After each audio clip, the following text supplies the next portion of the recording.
Well, ladies and gentlemen, as promised, we have another fantastic guest today. The one, the only, the great Scotty Hastings, Army veteran, talented singer-songwriter.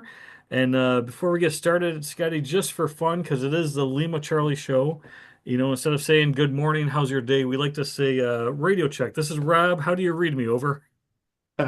Radio check. This is Scotty. How do you read me? Over. Yeah, Lima Charlie. Let's go. Awesome. Yeah, so this has been a real treat. We've been talking about you for a while. Ron and I have watched all your music. We're following you online. We first learned about you through Operation Homefront, which is a great podcast out there. You were kind enough to give your time for them as well. Shout out to Willis and Candace and all them. But if we could, before we get into your fantastic career now, just walk our listeners back to your background story. What led you to join the service, specifically the best branch, as I like to say, that you joined. Agreed. What were those decisions like for you? How did that come about? Yeah, really what made me join, there were a couple different things. I was playing semi-pro baseball at the time, and I wasn't making any money, and I had a family that I needed to take care of. But more so deep rooted, there was always this feeling of wanting to be a part of something bigger than just myself. Um, So I took the opportunity to go and enlist in the army. It was crazy because I enlisted when I was like 21, and I was the old man going into basic Yeah, training, yeah, which is yeah. wild to think. Yeah. Old enough to buy them the Um, beers. Yeah. yeah, and it was just I joined and I knew what I wanted. I wanted to go in and I wanted to fight, and because to me, like growing up, like what I always thought a soldier was someone who was going and fighting the enemy, and making sure that they don't come here. And so that's what I wanted to do. And so when I went in, I was like, "Yep, I want to be infantry. Like, let's go. Like, that's what I want to do. Like, let's make it happen." Come to find out, I should have played hard to get a little bit because there was a signing bonus that I wasn't aware of. Naturally, a recruiter's not going to be like, "Oh, well, we have a signing bonus." If you walk in and you're like, "This is what I want, let's make it happen." Right. But yeah, I mean, at the end of the day, that's what I wanted to do, and I made the decision to enlist, and I didn't even really tell my mom or my dad. I just went in and did it, and I was at MEPS, and I remember I just finished the MEPS process, and I was staying in a hotel out there in Columbus, and and I called my mom, and she's like, "I had a feeling, well, that you were going to do something like, something like that." And I was like, "Okay, great." But I called my dad, and he was like, "What do I need to do? I'll get you out of it. Who I need to call? What do I?" And I'm like, "Dad, I made this decision. Like, no one forced me. No one put a gun to my head to make me do this. Like, this was my decision." But yeah, at the end of it, my parents understood, and they knew that I wanted to do something that meant something. And so that's really it. That's awesome. So you went 11 Bravo right out of the gate, Absolutely. and then some of the training and travels involved. You want to highlight any of those? We'll call them adventures, I guess, if you want. Yeah, yeah, went into basic training, and really I went into basic training, and then God, man, a month after graduating basic training, I was in Afghanistan. It was very quick. Whenever we graduated basic training, they're like, "All right, well, you're going to Fort Riley, Kansas, home of the Big Red Wine." And then I got into Fort Riley, got to my unit, and they said, "Hey, we're deploying, right?" I was like, "Sweet, all right, cool, cool, awesome. I guess I just don't need to bring my family yet." So they came and stayed in one of the IHG hotels on post, and we just kind of lived there until I left. And yeah, and then 3 months into deployment, we were on a mission and got shot April 21st, 2011. I was shot 10 times, 5 times in the shoulder, 4 times in the hip, once in the thigh. We were in the Kandahar province of Afghanistan, because everyone always asks. And and yeah, and then from there it just I, went back to the Kandahar airfield, and that's where they did the initial like emergency work, and just trying to make sure that I was patched up enough to where they could get me to Landstuhl. And then from Landstuhl, I went to well, in between Kandahar and Landstuhl, they had to make an emergency stop because they thought they were going to have to take my arm because I lost pulse in my arm. So where I was shot in the shoulder, apparently my vein had gotten nicked, but the doctors missed it, which I mean, I get it. There was a whole lot of other stuff happening. Yeah. So they thought they were going to take my arm, but they actually took a vein out of my right leg and replaced my artery with that, which is insane. I didn't think that was a thing. I mean, I only went to high school, biology classes, Yeah, so yeah, yeah. you know, but yeah, it was insane. And then from there, I went to Walter Reed, and I was at Walter Reed inpatient for a month, and I was going every other day. I was getting put under anesthesia, and they were cleaning my wounds, and it was a lot. It was a lot. I had to relearn how to walk because I had gotten hit in the hip, and yeah, had to relearn how to do that. Had to start learning how to do everything left-handed, which sucks. Yeah. Being an adult and trying to learn how to do everything with your non-dominant hand is And a musician to like, boot, that's a little challenging, right? do Yeah. what? And being a musician, not to mention, Oh, yeah. at this time I wasn't. Oh, okay. At this time I had never even thought about music. Yeah. I sang as a hobby, like growing up, like in choirs and stuff like that in church, but it was just kind of a hobby. It was just kind of something that I did. It was never the thought of being like a career, Hmm. which is wild. Wow. Um, But yeah, then from there, from Walter Reed, my guys were coming back to Fort Riley. I spent about 6 months outpatient, probably closer to 8 months outpatient, um, at Walter Reed. And then my guys were coming back to Fort Riley. And I said, listen, I have to be there. Like I have to be there at Fort Riley when they get there. And it basically took an act of Congress for it to happen. My local congressman in Kentucky he was an ex-Ranger, and he was like, I get it. Like, I'm going to write up a recommendation that you go back to Fort Riley. And, but yeah, I mean, the only reason why is because normally when you go to Fort Riley, like, or when you go to Walter Reed, you're pretty bad off, Yeah. and usually people retire out of the military at Walter Reed. And they don't really have a whole lot of people who try to stay in or go back into service. So going back to my home installation was like, no, like this isn't a thing people do. Right. Um, so yeah, but I was able to get back, went to Fort Riley, and I was there for my guys when they got back, which was amazing. And but yeah, and then for the next 4 years, I basically fought the army to try to go back to a line unit and try to stay in. I wanted to, do a continuation of active duty and just go back and be a part of a line unit again and be with my friends. And, because my whole like career structure was I was going to be in for 20 years and then I was going to retire, and that's what I wanted to do. And life had other plans. So whenever you go to try to continue an active duty after getting an injury that, is, catastrophic as mine, it was, you have to go in, you have to pass a mental reevaluation, which I did that. And then you have to pass a physical reevaluation. Well, I have a disability in my hand and other things that are wrong with me as well. And I tried the physical evaluation 4 times before they were like, hey, Mm. like, yeah, we don't think this is gonna happen, man. Like here's a list of other jobs that you can do. And at that point I was kind of just pissed off. And I wanted to keep trying, and the Army was telling me that I couldn't. And there were a lot of jobs that were non-deployable and sitting behind a desk. And no disrespect to anyone who, sat behind desks and stuff in the Army. Everyone has their job, everyone does their thing, but that just Right. wasn't what I wanted to do. And Right. it wasn't for me. And so I made the decision to get medically retired and medically retired out of the military. And yeah, and then medically retired. And I was fortunate enough, my whole like ever since getting injured, I've always been fortunate enough to find something that like kind of gives me an escape from all of the crap that I deal with. Before music, it was shooting archery. I shot archery with the U.S. Paralympic program. I traveled all over the country and shot archery professionally. The VA paid me as an athlete. Like it was really cool, and it was so much fun. And a lot of us on within the Paralympic program were all veterans, so I still had the camaraderie of all the veterans, and Yeah, and that's giving great. each other crap like we always do. And it was amazing, and it was exactly what I needed when I needed it. And then COVID happened and the world shut down. And, when it gets quiet is when the demons knock the loudest. And I needed something. I needed something to get out of my head. I needed something to escape into because I had had this escape for so long and now it's taken away and I have nothing. Um, so I always had a guitar in the corner of my room and I jumped on YouTube one day and I was like, I'm gonna learn how to play this thing. I Like love it. I may have an injury, but I can still hit the strings.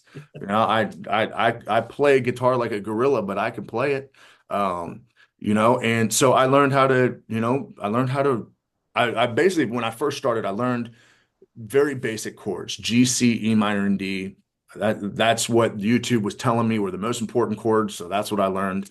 And then I started learning how to play songs that I grew up listening to because I figured if I'm going to learn, the easiest way for me to learn is to learn songs that I already know because if they don't sound like they're supposed to, I know that. And then I can go on YouTube and find out how to fix it.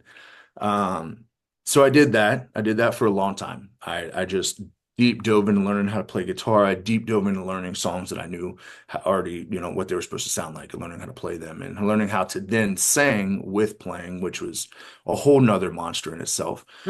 Um, and then, one day I was sitting there and I was like, man, like I have all these thoughts and I have all these emotions and these feelings and I need to get these out. I need to put them somewhere before this cup overflows. I need to just release these.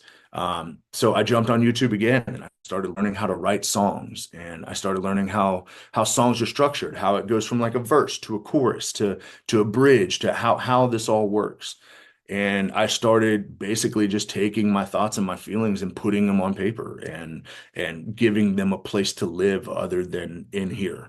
Um, and it was exactly what archery was. It was an escape. It was a sense of peace. It was a purpose. It gave me something to do, an objective to look forward to learning how to play the guitar, to learning how to write songs that made sense.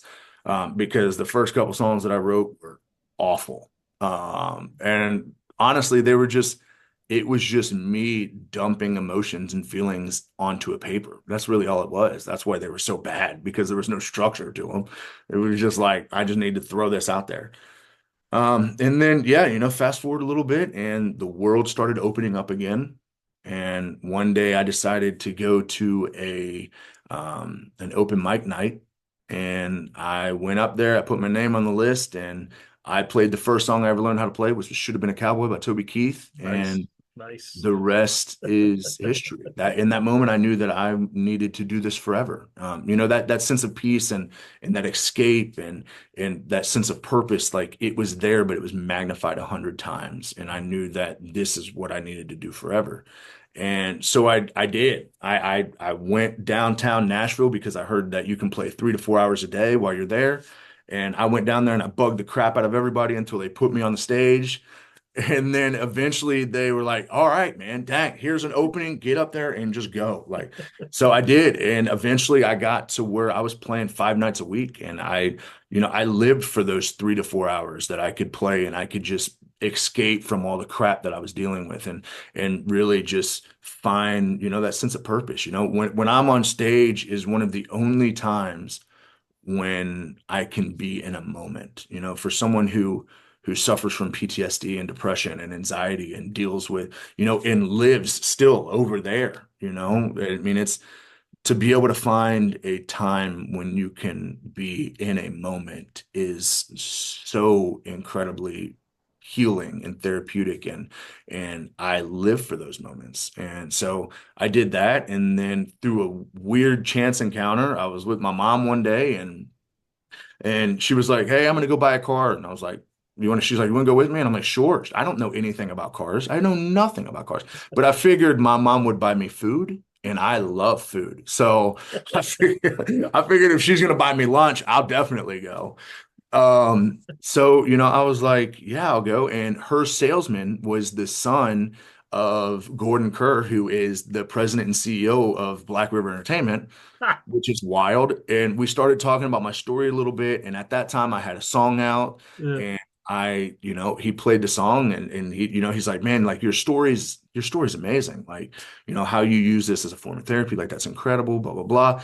And he said, your song your song's okay. But but really your story is great. And I was like, well, that's amazing. He said, I'm gonna send a little something about you to my dad and to Doug Johnson, who is our head A&R guy here at Black River. And I was like, okay, sure. That like I appreciate that. That's amazing. But this town like Nashville is full of people who just talk and then nothing really ever happens. Sure.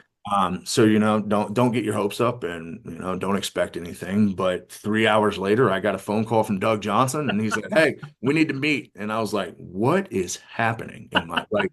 All right, I said, "All right, I can be there right now. Like I'm in sweatpants, but I can show up. Like absolutely." And he said, "No, no, like let's put it on the books. Like and then you come in and we'll meet. And I not only do I want to meet you, but Gordon Kerr, our president and CEO, he wants to meet you as well. So." Came in and met with both of them, and we had a great discussion for about 2 hours. And we just sat down and told my story and talked about music and how it has helped me in so many ways and how I just want to use my music to help other people. I want to use this, I want to use what happened to me to try to help somebody. And they were like, we love that and we want to get behind that. And, Doug took me under his wing for about 2 years. It was funny, like everyone here at Black River just referred to me as Doug's guy. No one knew who I was. I was just Doug's guy. But it was that time was so valuable. It was so incredibly valuable because he took the time to develop me as an artist and develop me Sure. as a person and try to find my sound and what I wanted to say and how I wanted to say it. And it was incredible. But yeah, and then literally last year I signed a record deal with Black River. So it took a little bit of time, but somehow we got here, and now I have a record deal. But not only a record deal, but a publishing deal, because now I'm a little bit better at writing songs than I was when I started. Thank God. But now I just co-write with people. So I take people who are way better songwriters than I am, and then I can like throw a word out there, and then I get to put my name on it. So We won't say they're way better. We'll say you're doing what the Army taught us to do. You're learning how to force multiply. You're for taking, yeah, force you're multiply. There it taking the is. best strengths from everyone to come up with a superpower. That's fantastic. 100%. And it's been a hell of a ride, man. It's been what, 4 years, Mm. and I'm already at a level that people here in Nashville work their lives to try to get to, and I am beyond blessed, and I don't ever take a day of that for granted. That You know. there are people that fight and fight for 10, 20 years to just try to get to where I am, Yeah, and and I will say that serving in our um, in the military. Mind you, you joined a little bit later than most, right? A lot of folks join right when they're 17, 18, 19. Mhm. You had a couple years of maturity under your belt, but you still learned a lot more daily structure, discipline, camaraderie. You're still Mhm. collaborating with people. No matter what you do in this life, you need to know how to get along with people. So you 100%. had a lot of skill sets just even from your initial basic training, even before the Mhm. combat tour. And of course, going through the horrific battles and things that you had to sustain injuries from. Again, this is a good friend Joel Smith who's been on the show before. He talks about how there's like a wisdom scale. Yeah. You learn a lot of things in basic training, you learn a lot in advanced training, you learn a lot as you go on from different duty stations and different MOSs. But you go through combat. I mean, you're seeing the world at a level that most people only see in the movies, and of course, the movies do a horrible job portraying it. Mhm. So to go into the arts like you have, some folks over the years have asked me why there's so many veteran musicians and authors. I'm like, I don't know why there's not more because Yeah. we've all kind of gone to the mountaintop, if you will, of Mhm. humanity. Yeah. So we have a lot that we've absorbed, and we don't always have a place, like you said earlier. We don't always have an outlet. Yeah. The good, the bad, the ugly. We've absorbed a ton. Now, 100%. now, what do you do with that? Yeah. So you have found your way, your voice, and your Yeah. writing, and I'm sure you've got other song, like you mentioned, singer songwriters, other folks you're collaborating with. I bet you a few of them are veterans. Yeah, there's a couple. Yeah, Absolutely. There are a couple that I write with. I think also like a lot of the military brings an incredible work ethic. yeah, Yeah. behind it. And I really think that that's, there was definitely something when I decided to when I decided to get into Nashville and start playing songs, like there are some of the most talented people I've ever seen in Nashville, and they're everywhere.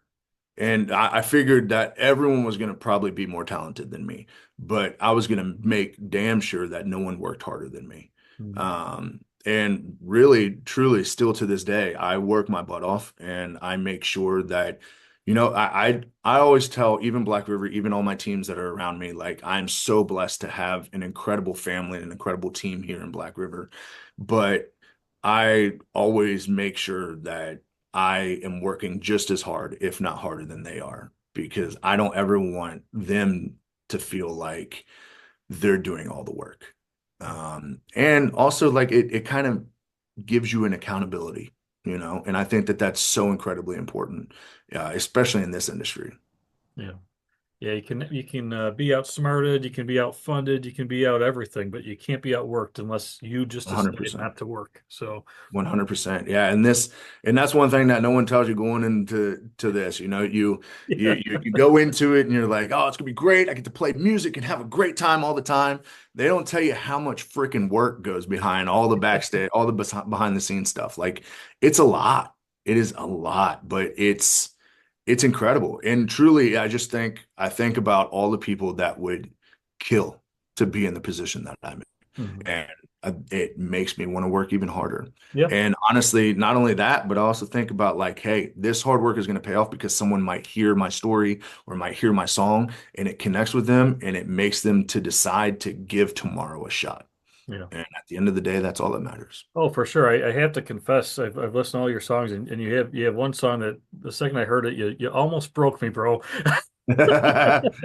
How do you choose? Really, just Oh, it just hit me hard, that and song still, man, that was the hardest song I've ever written. yeah, And it still to this day is the hardest song that I ever performed. I mean, yeah, I was just in Columbus at some bar, Flanagan's in Columbus, and Adam Hamilton is who that song's written for. He was my best friend. He was killed in Afghanistan, and his mom was at Flanagan's, and she comes to shows whenever she can, and yeah. like still to this day, when I'm singing that song, if I look at her, immediately break down, immediately. And it's like, God, man, I made the mistake of looking at her and I lost it. And I had to take a second, like during the song, I had to take a second and be like, Yeah. ooh, like, all right, let It close your eyes, don't look at her, let's get back into it. Like yeah, it's yeah, and it's heavy. it's crazy. And I was so incredibly blessed enough to be able to play that song on the Grand Ole Opry stage, which is I know. unreal. Yeah. Yeah, you couldn't write that in a fantasy book if you tried 5 years ago. You would never have thought of that. And it's heavy, but it's the right kind of heavy because it Mhm. helps. It actually helps. It helped. I'll tell you, it helped me because I have Yeah. my own relationships and friends I've lost over the years, and you can't help but think of people. And it's and oh, just there's not an ounce of fat in that song. Everything's Mhm. perfectly laid out. Yeah. It's deep to the core, and even folks who didn't serve, or maybe folks that didn't go through a combat tour or something like that, Mhm. there's still so much there for anybody who has had, 100%. and by the way, who hasn't had a loss.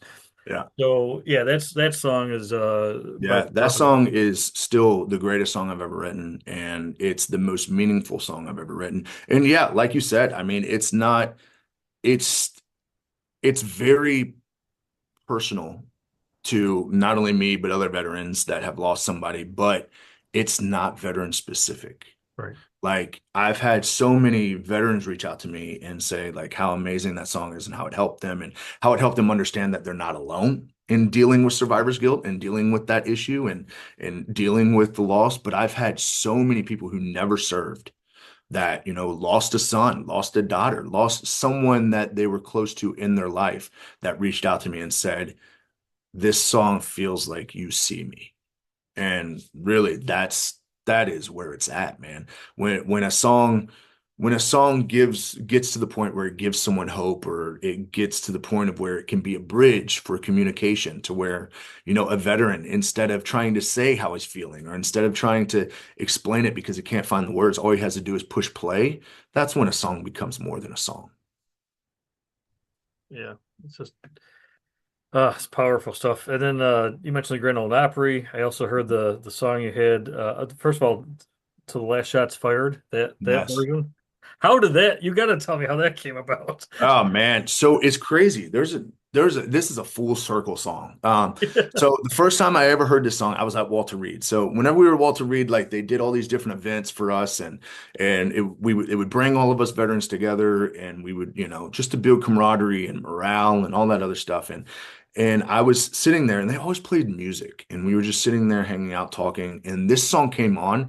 And I went silent. And it was like something inside of me just like broke. And in that moment, I started sobbing like a baby and I couldn't stop myself. And it was the first time I've ever heard this song and I just lost it. And in that song, like in that moment, like I decided not only was I not going to let my disability dictate how I live my life, but I was going to live my life to the fullest for my friends who would never have the opportunity.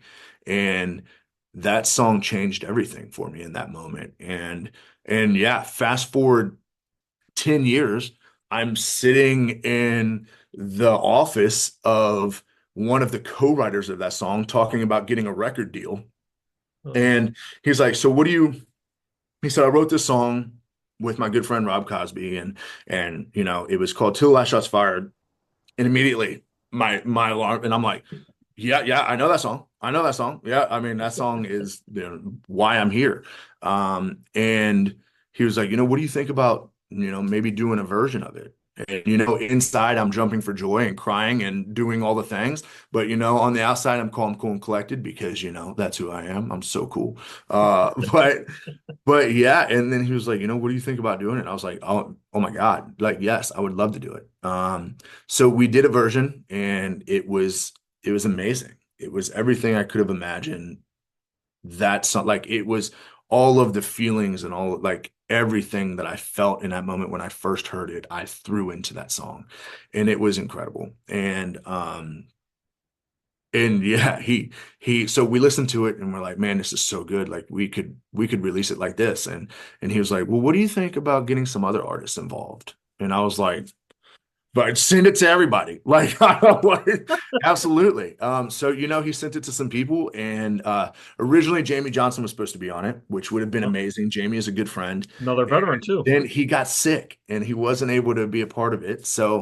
And then Lee Bryce came out of nowhere and was like, "Hey, I would love to be a part of this. Please let me do whatever you want me to do on this." And so we went to Lee Bryce's place, and it was really cool because as an artist, I love watching other artists that like are veterans in this industry and like Sure. the way that they do things. And I always try to take like little things here and there from artists and how they do it. And especially someone like Lee Bryce, who has been in this industry for decades and like he just has it down to a science, man. He's so good and so incredible at what he does. And it was amazing to watch that happen. And it was really cool. And I got to go to, his place and got to go to his studio and watch him do him. And it was amazing. And then yeah, and then we had a version with me and Lee Bryce, and it was freaking incredible. And I was like, this is all we need. This is amazing. And then Doug Johnson, who wrote the song, didn't tell anybody, but he sent the song to Dolly Parton's producer. And I get a phone call, and he's like, "Hey, Dolly Parton wants to be on your song. What do you think?" And I said, "Why are you calling me? Let her do whatever. She can have it. Like, don't let her do whatever she wants." Like, um, Incredible. so yeah, and then I still haven't got the opportunity or the chance to meet Dolly. Whenever she recorded her part, I was out of town. Um, and it's perfect. Yeah. It is, she made it more than it could have ever been. Um, and her voice on it, like when she comes in and the way that she comes in, it's so angelic and it is unreal. And it's still to this day, I've listened to that song thousands of times, and still to this day, it gives me cold chills every time she comes in on that Right. song. And it's incredible. And she made it so much more than I ever imagined it would be. And I love that song. Yeah. No, same, same. I've always played that song. Of course, Trace Atkins and the original folks that Mhm. people would be familiar with. The military did a concert back in 2021, I believe, for Memorial Day, Mhm. and they brought in the official bands, Navy band, Army band, etc. Yeah. And they had somewhat of a play. They kind of acted out segments of that song, Yeah. and then they had the choruses sing the song. So I started to play that version on our Memorial Day tribute, but I'll tell you right now, yours is the top. Yours is the only one I Oh want to man, I play. appreciate that. That It's will just be our Memorial Day inclusion for sure of our concert. yeah, it's incredible. And you know what's amazing is we actually reached out to Trace because I was like, listen, I would love Trace to be on a song with me. Yeah. Like that, yeah, he's incredible. Like Yep. I've loved Trace for so long. And Trace actually, so we got him on the phone and he was like, listen, man, in his deep voice, listen, man, I've he said, I got to have my version. He said, now it's time for Scotty to have his version. And I was like, I love that. yeah, but do you want to do something else? Like we could do something well, let's do something else. Like I don't know. But yeah, and it was amazing because it was kind of like a passing of the torch, like Yeah. I was able to do this version. I want to see you do you. And Yeah. I was like, man, that's incredible. And he gave his full support. And he was like, man, he said, you tell me a veteran wants to do this song? He said, Yeah. hell yeah, there's no one else that needs to do it. Like that's where it needs to be. And yeah, I mean, it was really cool to have him be like I'm looking forward to hearing this. Yeah. Like he was all about it. Phenomenal. Phenomenal. Oh man, you never could have predicted the way your trajectory is going now. Oh my God, man. If you would have told me 5 years that I'd be signed to a record label and I have a song with Dolly Parton and I'd be doing some of the things that I've been able to do, I would have laughed at you right in your face. Like there is not a chance. But don't It's overlook crazy the to fact think you just 5 years ago, like this wasn't even a thought. yeah. But It's insane. you've done the work. You've applied the work. You've Mhm. applied the discipline, and you're putting your goal first and foremost in your sights. Center mass. So as long as you keep that engine going on the track, you're good. And you also, 4 or 5 years, you're hitting that magical milestone that a lot of artists refer to as and business people too, the 10,000 hour mark. Mhm. The Beatles. That basically started when the Beatles came to the U.S. They're like, oh my God, they're the greatest thing on earth. Yeah, it's because they've been grinding in Liverpool for Yeah. half. It's 4.5 to 5 years. Mhm. You need about 10,000 hours Yeah. of grinding to Yeah. get to the max skill, at least the hard set skill set you need to Yeah. perfect the craft that you're working on. So you've done that, and I'm so proud of you for that. It's Thank just you. incredible.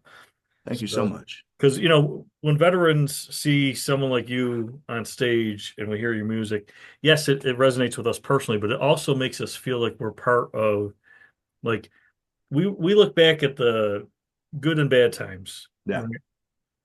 And if you're by yourself, it's hard to look at the good times. Hmm. But your music can help ease that. So Yeah. you're actually helping aid and comfort, if you will, if that's not the worst phrase I could put together, but Yeah. you really are. You're helping folks on that level. Yeah. But then when we're with people, like when Ron and I sat and watched the reaction video thanks to your music, here you got two Army guys that served together, went overseas together, and we're thrilled for you. We're just Yeah.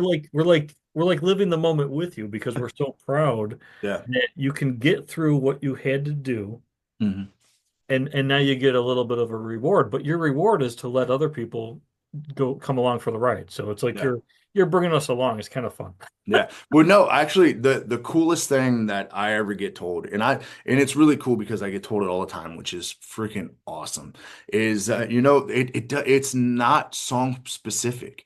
It's man, it's so cool to see one of us up there. Yeah, that's I'm it. like, Yeah, hell yeah, dude, yeah, that's why we're doing it. Like, yeah. let's You're go. you're you're our beacon. You're our beacon Yeah, of and it's growth. that's the biggest compliment I could ever get. Like to have a veteran come up to me out of nowhere and be like, "It's so cool to see one of us up there, man. Like Yep. you're doing things that like, especially like on stages that are unheard of, like things that I never thought would be possible." And yeah, to have someone come up to me and be like, "Hey, it's so cool that one of us is up there, man. Like it's badass to watch us do this." And Yeah. I'm like, yeah, it is. Like you're right, man. It's truly like that has become, I not only do I want to help You know, and really that's kind of become one of my reasons to go up there on stage and to push and to be able to do things that I never thought possible and to try to do things that I never thought possible is because I want other veterans to see me up there and I want them to be like, well, shit, if this freaking infantry dude can do this, like what's stopping me from doing something? You know, if this broke infantry guy can do it, like what's stopping me? And really, like that's what's important, man. The ability to help somebody, to try to inspire someone to, especially veterans, man. There's so many times when we get bogged down and we just go quiet and we sit on the couch and we don't do anything and we feel sorry for ourselves. I know I still have moments where I sit on the couch and feel sorry for myself all the time. Yeah. And I think that it's so important to try to be someone that they see out there doing it and try to inspire them to be like, all right, well, I'm gonna get up off my butt and I'm gonna go do something. Because if this dude who got shot 10 times can go up on stage and play, like, That's it. absolutely. Yeah, you're definitely doing it, and you're making us all proud. Well, thank you. I do have one final question, and we're gonna play your fantastic new song here. But I always like to ask, and I know it's a little bit challenging at times to think about this, but we always reflect on our service time. But I'd like to go back a little bit further, Hmm. knowing everything you've been through now and where your life is today, going through all the hell and all the moments of grace. If you had a minute, just a minute or less with your younger self, what could you possibly tell, warn, encourage? What would be the message to yourself before you went to MEPS and didn't call mom and dad till afterwards? What Yeah. what what would you say to yourself, knowing that you can't change anything, but what would you say to yourself before that started? Um, I wouldn't want to change anything anyhow. Everything happens for a reason, and everything that has happened has led me to where I am. So I wouldn't change a thing. I would just tell my younger self, um, this is gonna hurt, but it's gonna be worth it. Yeah, yeah, well said. Worth the pain, as they say. Yeah. Mhm. So, well, this is fantastic. I cannot thank you enough for your time today, and I know Ron will have some follow-up thoughts, and we'll put that together as well. But um, I just can't thank you enough. And folks, oh, I always like to ask this too. I'm sorry. What is the best way? And don't be bashful here. What is the absolute best way that helps you as an artist from our listeners? Where should they go to purchase your music, concerts, anything else you got coming up? Tell us the site that most benefits your supporting your mission. Yeah, always following me on Instagram, Facebook, TikTok, like that's so important. Followers are, followers and fans are the backbone of what we do. And really they are such a foundation for everything within this industry. But not only that, like just going anywhere you get your music, anywhere. I'm out there, listen to it, enjoy it, try to. If you don't like it, still spread the word. Um, but uh but yeah, and then if you're looking at like future shows, always go on scottyhasting.com or like I said, follow my Instagram, Facebook. I always post about where I'm going to be. And yeah, I'm still on my social media. So if anyone reaches out, I always try to respond to comments, especially, as someone who wants to help people, I have to be available. And that's what I try to do. So yeah, that's really the best way. Yeah, that's fantastic, Scotty. I'm so impressed, and I look forward to continuing to follow you as you keep growing and hitting new mountains, but the good kind. Well, thank you. I appreciate that. Yeah, and maybe we'll check in with you. It'd be amazing. You could never predict the last 4 or 5 years. Imagine where you're going to be in 4 or 5 years. I'd love to. I'd Oh, love to have that conversation a decade out. Yeah, absolutely. It's hard to even think about, 5 years down the road. yeah. But One beat at a time, my friend. 100%, man. I'm just holding on for dear life and enjoying the ride every chance I can. That's awesome. Well, God bless you. Thank you for your time. Thank you, obviously, for your service. Thank And you. folks, here is a new release here on the Lee with Charlie show. I want you to enjoy this and make sure you immediately share it with your network as well. Stand by.